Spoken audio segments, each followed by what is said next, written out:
Are we live? Hi everyone. Today we're going to talk about the authorship criterion for EB-1A. This is something that I think most people look at and most people actually go for when they're building their EB-1A profile. There's been a lot of trends and a lot of chatter. Nothing so much on USCIS's side yet, but definitely online and definitely in groups that are doing EB-1A profile building. I've also seen some interesting trends pop up in consultations where I've been doing, assessments of people's EB-1A profiles and talking to them about their case. So I wanted to kind of go through not only what some of those trends are, but what my recommendations are for building the authorship criterion. I think I do have a slightly different take on this than a lot of the other people and lawyers and programs that are out there. And I will just say upfront to be cautious with the authorship criterion. It's not something that everyone needs to claim. It's not something everyone needs to do. And I think that misconception that everyone needs authorship is kind of what's driving some of the more concerning trends here. So first off, authorship as a criterion is very, very, very useful because there's some favorable federal court litigation that holds USCIS to a plain language standard. So USCIS is supposed to grant you this criterion as long as you do have a couple of scholarly articles that are in reasonably scholarly publications. It's more of a factual determination, and it doesn't have any kind of built-in levels, standards, thresholds, or anything like that. This means that you can qualify with one article, you can qualify with two articles, and you can qualify with no citations, or 3 citations, or 10 citations, or any amount there. The value of the authorship criterion, though, for the entire case will depend on those qualitative factors, like number of publications, quality of journals, number of citations, and so on and so forth. Industry professionals are going to have a really, really, really hard time building up a profile that matches their academic research competitors, I'll say. And it's not really a competition, but if you are trying to build a profile where your authorship criterion is on par with a researcher's authorship criterion, it's going to be very, very, very difficult and quite honestly not really in line with most industry activities. So if you're pretending that you are going to author as many articles as like a Harvard researcher in a matter of 2 years, it's just not real. It is pretend. Like it's something that I would abandon and I would give up on right away. It's not something that you have to do. But if you are an industry professional, you are not really expected to publish articles. So having 3 to 5 articles is actually really in line with what normally happens in your industry. You can't really claim that those articles are the defining pieces of work in your industry or field. You can't really claim that they are the things that are making you extraordinary or pushing the envelope and pushing your field forward. But you can claim that you meet the criterion on that basis. If you do, though, the other parts of your profile need to be extraordinary because the authorship part really isn't extraordinary. So you will need to prove that you have a strong anchor criterion, like having a good leading or critical role or original contributions of major significance, or some other argument in your profile that you are being recognized at the top of your field. So for most industry professionals, I really don't recommend doing dozens of publications. I don't recommend that you pursue citations or anything like that. I don't even really recommend that you publish in research journals because most of you don't have fundamental research to contribute. I actually recommend that you target more professional publications that are relevant for your field. And sometimes that's conferences. Sometimes it's not even conferences, though. Sometimes it could be trade publications, publications that put out case studies, magazines, or really well-respected online resources, usually run through professional associations like handbooks, guides, like standards, best practices, all of these kinds of things. Those can all qualify for authorship as well.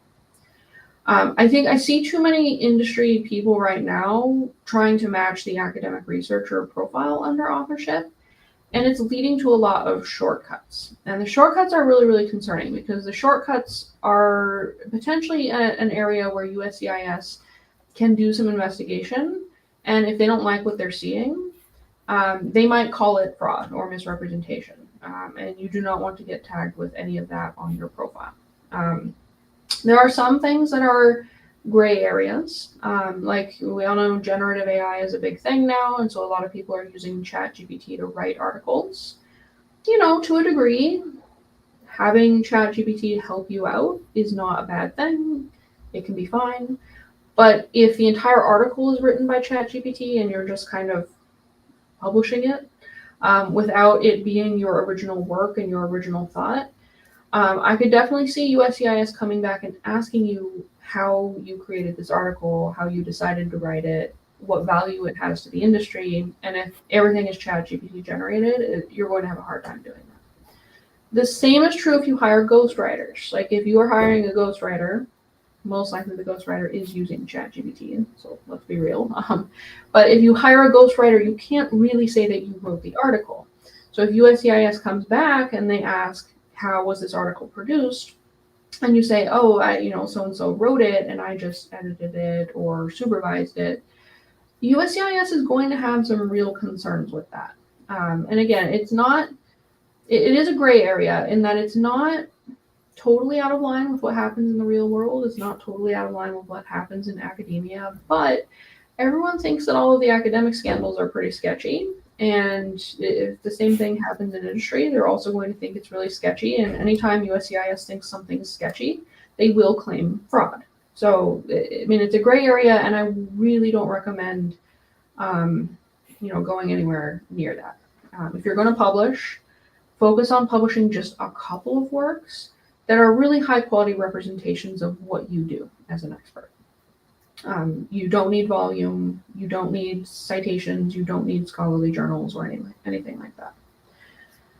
Another misconception, or another trend, I guess, that I've been seeing is everyone's trying to publish in research journals, but they're not really publishing research. And it just doesn't really make sense. Like I said, most of you in industry are not doing research, so you don't need to publish in research journals. And I don't really know why this whole thing got started, but there are definitely journals that are taking advantage of it. People will refer all the time to predatory journals, and people refer to them as if they're fake or fraud when they're not. Like usually predatory journals are just low quality, low reputation journals that are taking advantage of the fact that people want to publish. And so they offer a forum for that. A lot of times predatory journals actually charge lower prices than the high quality journals. It is really expensive to publish an academic paper in journals. And that's why universities and labs and research groups have good funding. Like they actually use a lot of their funding for the publication fees. It's something that academia is really wrestling with right now. There's a broad recognition that this is unfair and it actually prevents really good research from being published. But it's not like a predatory journal is charging exorbitant fees for the opportunity. They're just providing a forum for you. And by providing that forum, they're making a little bit of money for themselves while allowing you to publish. It's not fraudulent for you to publish in a quote unquote predatory journal, but it's also not a high quality activity. If you are publishing in the journal because the journal is cheaper, that's one thing. But if you're publishing in the journal because the standards are lower and they're not really reviewing your paper, that's a much more concerning thing. So be careful there. Also be careful if you think the journal is fake, they might be committing fraud. So just be careful with that. There are some journals that have really managed to bolster their stats as far as readership, audience, impact factor, like all kinds of stats that are published out there, but they are pretty widely known to be a sketchy journal. And I would just be very cautious with that kind of arrangement. So there is a difference between being a high quality journal, a mid-tier journal, a low-tier journal, a predatory journal, and a fraudulent journal. Like these are all different levels and layers. But just be cautious, and if you have questions, like if you think this is odd or this isn't something normally in line with your area of expertise, try to find a publication forum that is in line with your expertise, because it's always going to be better for your EB-1A, even if it's not a research or scholarly publication. Quite honestly, publishing on something like D-Zone is probably better than publishing in a really low quality academic journal if your content fits better on D-Zone than it does for the journal. And I'm not like endorsing D-Zone for EB-1A. That's also really low quality, and it can have a lot of questions raised around it. But I am saying it can be even better than doing the journal publication. So don't follow the trends where you get wrapped up in like, this is what I have to do, because a lot of them are wrong, and a lot of them are a lot of work, and a lot of them are putting you in danger of potentially being questioned for the activities that you're doing. One final thing, do not buy citations. That is fraud. Like that's considered to be fraud in academia, and since it's considered to be fraud in academia, it will definitely be considered to be fraud with USCIS. So don't buy citations. In general, don't buy things that are not normally part of the process. So like I said, when you publish a journal article, the journal will demand a fee. That is normal. That is not fraud. That's just the way things go, unfortunately, but it's the way things go. But real journals do not offer to bolster your citation stats. Like that would get a journal banned from any kind of, like normal indexing or scholarly association. So don't do it.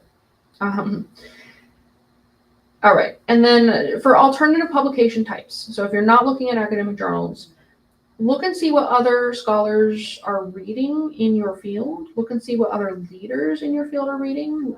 Ask what your manager reads. Ask what your director reads. Ask what your CEO reads. Like, look and see what the publications are that really matter for you. Because most of those publications are going to be able to show audience and readership and impact that is in line with your field of expertise. So yeah, don't get caught up in the trappings of impact factors, scholarly indicators. Figure out what's good in your field and then focus on that. That's just my overall advice. A lot of people will ask me to kind of select different publications for them to publish in. And I will say, like, I don't have a list. Everyone's field is a little bit different. If you're in tech, IEEE publications are generally pretty good, and I can say that, but also other associations have really great magazines, online forums, journals, conferences, and the more niche you get to your field, the better it's going to be for your case. So I can assess things for you as you find opportunities. I can check on them for you, and I can give you general advice. But for publishing, it's not a matter of following a formula. You do actually need to do the work and figure out what works for you, what works for your particular work and your particular profile. And I do actually think that that's super important in profile building. I know everyone wants a formula. They want to know how they qualify so that they can go out and check those boxes. But EB-1A was not set up to be that kind of immigration application. That kind of application is PERM, and PERM is a disaster. EB-1A is very individual, and it does not follow a formula. And I do think that the more USCIS sees formulas, the more they're going to push back against anything that looks like that formula. Trends are not that bad right now. Trends seem to be fine. This is more speculation for the future, but I would take it cautiously and take it seriously. Make sure that you have an individual profile that demonstrates your expertise and your acclaim. All right, Jason, anything to add to that?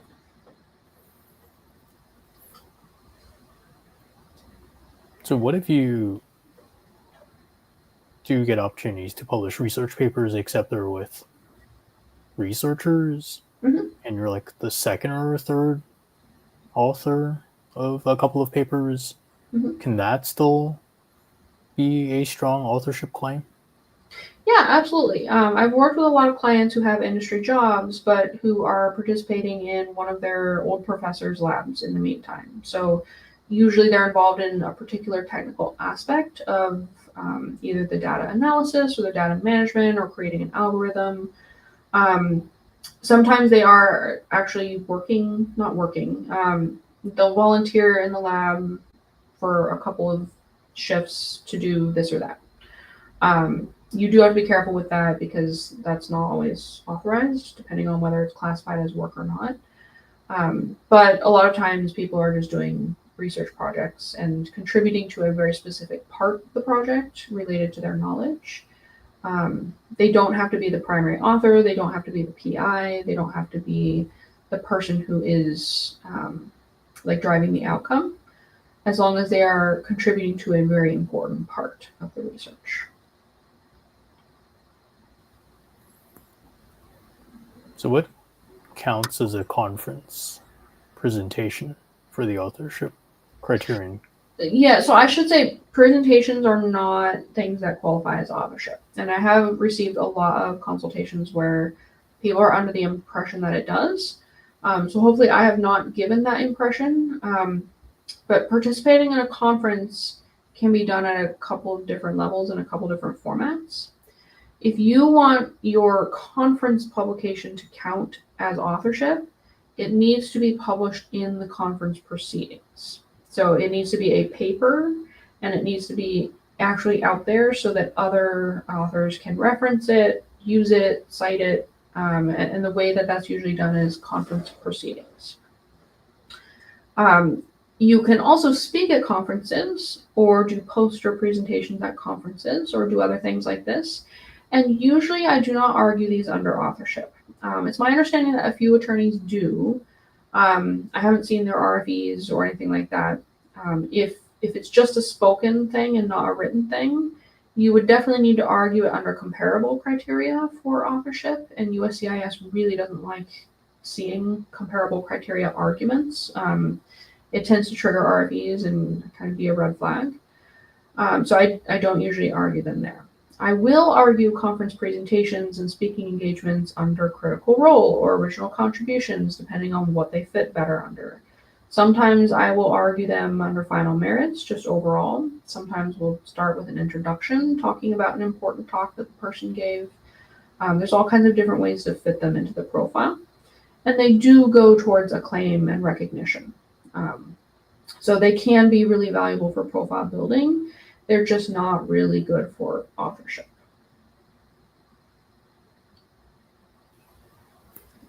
So technical magazines could count towards. Yeah, technical magazines are great. And if you are doing more technical work and not really fundamental research and not really leadership or management, I would definitely go for a technical magazine. I think they're really good and they're really underrated because they have rigorous review processes, but I think for a lot of industry professionals, it is easier to get published there because they want to publish the kind of information that you are best at sharing. So it can be really good. So another common question is, how many publications do I need for the authorship criterion? Say you're just going for technical magazines. Mm-hmm. How many would you want to get published in? Yeah, so to a degree, it depends on how strong authorship needs to be in proving the final merits of your case. For proving the criterion itself, 2 or 3 is going to be fine because that it should be checked off the list for you then. If it is only 2 or 3 and they're all published in the last few months, they're not going to be super strong overall for the case. Like they're not really supporting final merits. But the more you can explain what the prestige factors are, like if you published in the top publication or the most widely read publication, or the publication that publishes all the best innovations, things like this, it does factor into final merits if you can do some of that. Obviously, the more the better, and over the longer period of time, the better. And in the more prestigious publications, the better. So all of these things do matter to a degree, but it's all incremental, and these are all just things that you use to build the whole argument. You can do this on a minimum level if you really need to. So will there be a recording of the session? Yeah, it's automatically recorded. It'll be on YouTube as well. LinkedIn and YouTube. So let's say you're an industry professional and you want to work towards authorship. It's fine to just work towards 2 to 3 technical magazine articles and then forget about the research papers and the... Yeah, that's definitely fine. And I know I'm talking a lot about tech or industry cases in this live stream. So if you're on the live stream and you're an academic, it is a little bit different. You do need to publish in research journals. You do need a lot of authorship articles. You probably want to be first author on a few articles. You probably do need to concentrate on citation record, and you want some of your first author articles to be highly cited. For a researcher, authorship is the core of the case. Because if you're claiming to be an extraordinary researcher, you need to demonstrate that your research is actually out there and being recognized. And the way to do that is just publishing papers. So you do need an impressive record for authorship, where industry professionals don't really need that. And maybe it's an unfair advantage for industry professionals there. But on the other hand, USCIS does preference researchers. They're used to seeing researchers, and they do like research cases. So as long as you have a reasonable Google Scholar record as a researcher, you have a good chance of getting the EB-1A. For other types of areas, so for artists or athletes or business leaders, publications tend to be more in line with what I just talked about for industry, but the types of publications are really niche to each. So for arts, it may be more like a print magazine or some kind of association publication, not necessarily a journal, not a conference or anything like that. For athletes, it may be newspapers in your home country, or it might actually be things that you are publishing in, I'm forgetting the word, but there are different types of publications in sports. For business leaders, it's not really going to be in like trade journals or anything like that. You may actually need to publish on the internet for various other publications. So instead of being featured on the media in Forbes, you would actually be publishing on Forbes and publishing interesting articles that are relevant to management and leadership. So these kinds of things are all considerations. Everyone within their niche will need to figure out what are the kinds of publications that are actually read and used and admired by other top people in that profession. So we're focusing on tech just because the conversation has been all tech for the past couple months. Everywhere on the internet, everywhere in profile building programs. And I really wanted to focus in on that because I think people have a misunderstanding about it, where they have to do the scholarly papers in research journals, and they really just don't. So keep that in mind. Gaurav asks, does abstract count as authorship? It could. It's probably not a great argument, but it could. It depends on the context.